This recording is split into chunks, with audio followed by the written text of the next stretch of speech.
पाकिस्तान के प्यारे बच्चों, इस धरती के सारे बच्चों, ऐ हमारे प्यारे साथियों, ऐ हमारे बहन भाइयों, इमरान खान की रियासत मदीना अल्लाह जाने कब बनेगी।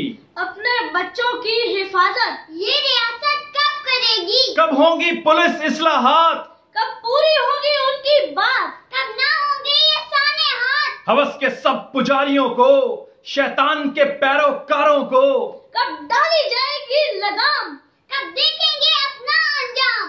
पर बच्चों तब तक के लिए सारे उठो हक के लिए। हम लोगों ने डरना नहीं, बैठ के आहें भरना नहीं। शाबाश मेरे बहादुर बच्चों, मुस्तकबिल के ऐ मारो, तुमसे नहीं होगी सवेर।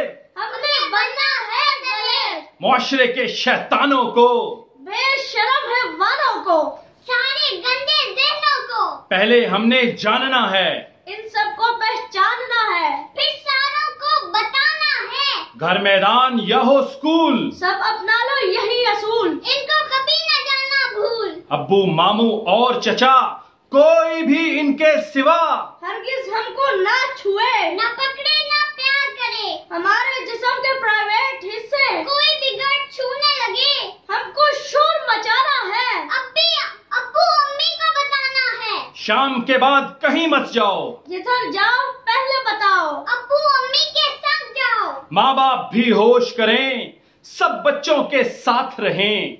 हम पे पूरी तवज्जो दें, हमें अकेला ना छोड़ें। गली मोहल्ले टोलियां बनाएं, इस बारे में कमेटियां बनाएं। इन शैतानों पर पड़े सारे पर्दे चाक करें, इनके अजाइम खाक करें, मुआशरा गन से पाक करें। इस तूफान से लड़ने को अपना सफीना खुद बनाएं, इमरान खान पर न रहें। रियासत मदीना खुद बनाएं, रियासत मदीना खुद बनाएं।